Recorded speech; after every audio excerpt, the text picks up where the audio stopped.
Hai guys, kamu pernah nggak ketemu orang yang tingkatannya itu di atas kamu, tapi dia itu kosong? Kosong adalah pikirannya gitu ya guys, dan kamu sebenarnya bisa lebih bisa dari dia.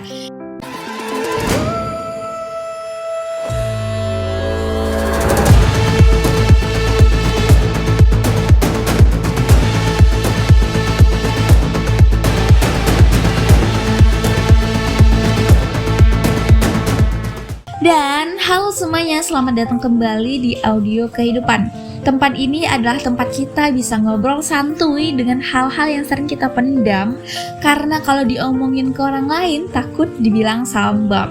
Dan hari ini aku mau tanya pelan-pelan ke kamu, bahwa kamu pernah nggak ketemu orang yang jabatannya lebih tinggi dari kamu, posisinya itu lebih di atas kamu, dengan gelarnya yang panjang, tapi pas kerja bareng kok kamu ngerasa kok dia kosong ya gitu guys. Dan di saat yang sama kamu sadar kamu sebenarnya lebih bisa, tapi kamu diem saja karena kamu cuma di bawah, apalah daya, ya kan? Jadi perasaan ini aneh. Di satu sisi kita tahu kemampuan kita, bahwa kita bisa, tapi di sisi lain kita ragu untuk mengakuinya, bahwa bahkan ke diri kita bahwa kita bisa gitu. Kita ragu kayak ada sesuatu sesuatu layar untuk menutup gitu, untuk kayak stop jangan bilang gitu. Karena dari kecil kita diajarkan, jangan sok tahu deh kamu, jangan ngerasa paling bisa deh kamu. Siapa yang pernah mendengar suara-suara seperti itu? Atau yang tua lebih berpengalaman. Jadi kalau udah dibilang kayak gitu, ya udah kita mundur ya kan, daripada panjang, daripada ribet. Dan akhirnya saat kita ketemu orang yang secara struktur lebih tinggi tapi secara isi kosong, artinya apa? Kita bisa memikirkan lebih baik dari dia. Bukan berarti kosong gak bagus ya, bukan berarti kosong gak ada, tapi kayak kok dia gak kepikiran itu sih gitu loh maksud aku guys. Yang kita pertanyakan justru di diri kita, apa aku aja yang lebay atau aku kurang rendah hati gitu guys. Padahal bisa jadi intuisi kita tuh benar, pikiran tuh benar.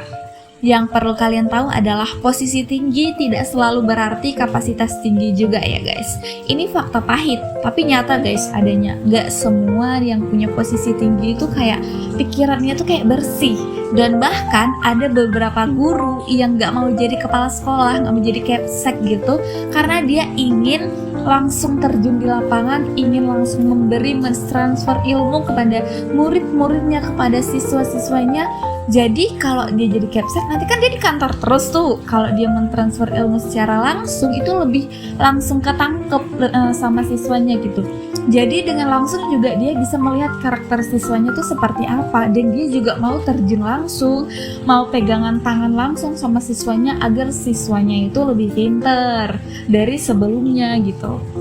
Dan itu gak salah, itu gak apa-apa guys. Artinya kita punya cinta yang tulus kepada siswa-siswa kita. Contohnya seperti itu guys.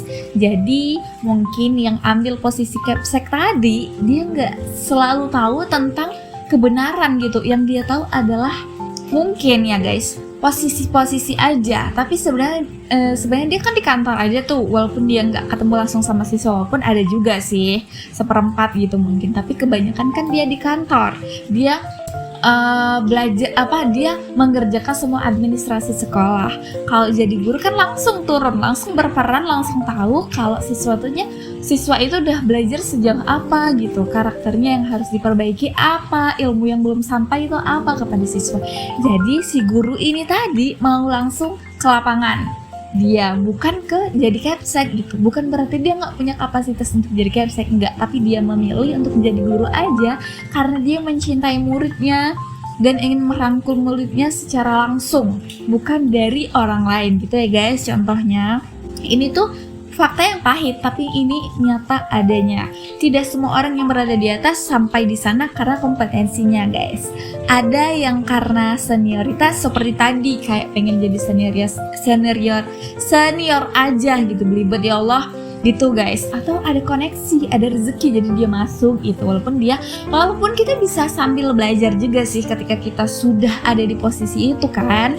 Dan bisa jadi karena keberuntungannya guys, atau sistem yang timpang gitu. Dan itu semua bukan salah kamu kalau kamu ada di posisi itu, bukan juga salah kita, ya kan? Namanya juga dunia kerja, dunia sosial, bahkan dunia keluarga itu tidak selalu adil ya, karena kita di bumi, kita di dunia pasti gak adil, ada banyak gak adilnya guys. Ada orang yang terlihat tinggi karena tangga yang dia pakai lebih pendek, ya kan? Sementara kamu naik pelan-pelan. Tangga yang kita injek itu pelan-pelan tanpa banyak sorotan. Orang yang kosong biasanya sangat bergantung pada jabatan. Dia bicara pakai nama posisi, itu kayak obat dia, kunci dia tuh kayak sebut-sebut posisi gitu, bukan pakai isi kepalanya, bukan pakai idenya gitu. Dia minta dihormati, bukan membangun respect. Dan seringkali dia merasa terancam oleh orang yang sebenarnya lebih bisa dari dia. Itu kayak iri hati, sakit hati gitu. Jadi kayak merasa terancam gitu ya. Makanya ide kamu dipotong. Sering kan? Atau pernah nggak? Pernah kan? Pendapat kamu dikecilkan, dia tidak mendukung gitu. Kerja keras kamu diambil alih diam-diam olehnya tanpa izin. Bukan karena kamu salah ya guys, tapi karena kamu berbahaya bagi ego dia. Jadi lebih bisa, tapi tidak di posisi atas itu melelahkan. Itu real adanya guys. Capek banget rasanya, ya kan? Bagi kamu-kamu yang pernah merasakannya, tolong komen di bawah ini ya guys. Apa yang kamu lakukan ketika kamu ngeh gitu, ketika kamu sadar saat posisi itu. Jadi orang yang kerja paling mikir, tapi paling sedikit dengar. Ada juga kok orang yang bekerja paling mikir, tapi dia nggak mau keluarkan isi-isi unek-unek yang dia pikirkan itu karena beberapa alasan gitu. Kamu ngerjain detailnya, kamu mikirin resikonya, kamu cari solusinya gitu guys. Tapi keputusan tetap di tangan orang yang bahkan tidak sepenuhnya paham akan masalahnya itu. Dan di titik tertentu kamu bukan cuma capek kerja, tapi capek secara batin, ya kan? Karena apa? Ya karena kamu pura-pura iya, siap bos, siap pak gitu. Padahal dalam hati ini bisa lebih baik kalau, nah kamu tahu solusi yang sebenarnya. Aku pernah lihat SW mantan karyawan yang kerja di kantorku. Berarti mantan temanku, bukan mantan temanku, maksudnya dulu teman tapi sekarang enggak lagi karena udah enggak sekantor, ya kan? Dia bikin SW itu kayak gini. Hidup tuh isinya kenapa siapa aja ya gitu. Dia tuh gitu. Mungkin itulah belum rezeki kita kali ya.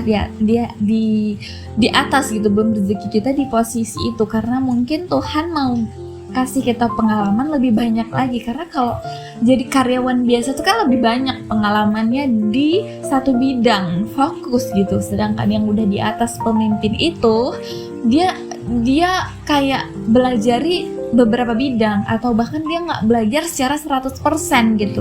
Makanya saat ini kita masih jadi karyawan dalam satu bidang aja. Biar apa? Biar ilmu kita tuh dalam, lebih deep, lebih medok lagi ilmunya. Dan kalau kamu sudah siap nanti, Tuhan pasti bakal kasih kamu posisi yang kamu inginkan yang lebih dari karyawan saat ini. Yakinlah, sekarang kita belajar, kita siapin pupuk, kita siapin ilmu, siapin pengalaman untuk suatu hari nanti kita bakal siap saat di posisi atas gitu ya guys. Terus aku ada satu pertanyaan deh. Kenapa orang seperti kamu sering bertahan terlalu lama gitu? Orang yang sebenarnya mampu justru sering bertahan paling lama, ya kan? Karena kamu itu punya empati guys. Kamu itu punya mikir dampak. Kamu gak tega ninggalin tanggung jawab kamu. Itu adalah salah satu kenapa saat ini di posisi biasa aja gitu, bukan pemimpin. Sementara orang yang kosong lebih mudah naik karena dia tidak banyak mikir guys. Dia berani tampil, berani ngeklaim gitu, berani ambil ruang. Dan kamu masih menunggu untuk dinilai. Padahal dunia jarang adil pada orang yang hanya diam dan berharap aja, ya kan? Tapi ya guys, setelah kita ngomong panjang lebar, ini bukan tanda kamu harus merendah, tapi sadar nilai diri ya guys. Merasa lebih bisa bukan berarti kamu sombong, bukan harus untuk disombongkan kepada orang lain, enggak. Itu berarti kamu sadar kapasitas kamu. Yang bahaya bukan sadar diri, tapi mengecilkan diri terus-menerus guys, sampai lupa nilaimu sendiri. Gimana? Kamu tidak harus menjatuhkan siapapun ya guys. Kalau kita tahu solusinya, kita jangan jatuhin orang gitu. Jangan mengecilkan orang yang di bawah kita lagi atau yang di atas kita jangan sombong gitu, jangan sindir-sindir, bukan jangan nanti bilang karena bapak nih, karena kamu nih, karena ibu nih, karena abang, karena kakak gitu. Tapi kamu juga tidak wajib mengecilkan demi kenyamanan orang lain kan, karena kadang kesadaran ini adalah tanda bahwa kamu sudah waktunya naik level. Nah, ketika kamu sudah sah untuk naik level, artinya kamu sudah lebih mampu dari itu dan Tuhan sudah mengizinkannya di kamu. Kalau hari ini kamu ngerasa aku bisa lebih dari ini, tapi lingkunganmu tidak memberi ruang, mungkin masalahnya bukan di kamu guys. Mungkin kamu bukan kurang hebat juga, tapi kamu salah panggung, kamu salah tempat. Dan ingat satu hal ini ya guys, orang yang benar-benar punya isi tidak takut dengan orang yang pintar. Dia justru mengajak kamu tumbuh bersama. Justru kita ingin bekerja sama, ingin berkarya dengan sama-sama. Dan tolong diambil hal positifnya dari episode kali ini ya guys. Dan terima kasih sudah duduk bareng dengerin suara aku di audio kehidupan di episode kali ini. Dan terima kasih sudah menghabiskan mungkin hanya 10 menit atau 11 menit video ini. Dan semoga setelah kamu mendengarnya sampai habis, kamu lebih berani menghargai kemampuan kamu sendiri. Gak hanya sadar, tapi kamu harus menghargai kemampuan itu, tapi harus merasa bersalah, tanpa harus merasa bersalah guys. Dan bye bye, sampai jumpa di audio kehidupan di berikutnya dengan judul selanjutnya. Dan guys, jangan lupa klik tombol subscribe-nya ya guys. Jangan lupa juga nge-like karena pasti banyak hal-hal yang kita akan bahas di sini, dengan pastinya hal-hal positif untuk kita belajar di kehidupan berikutnya dan kehidupan saat ini guys. Bye bye guys.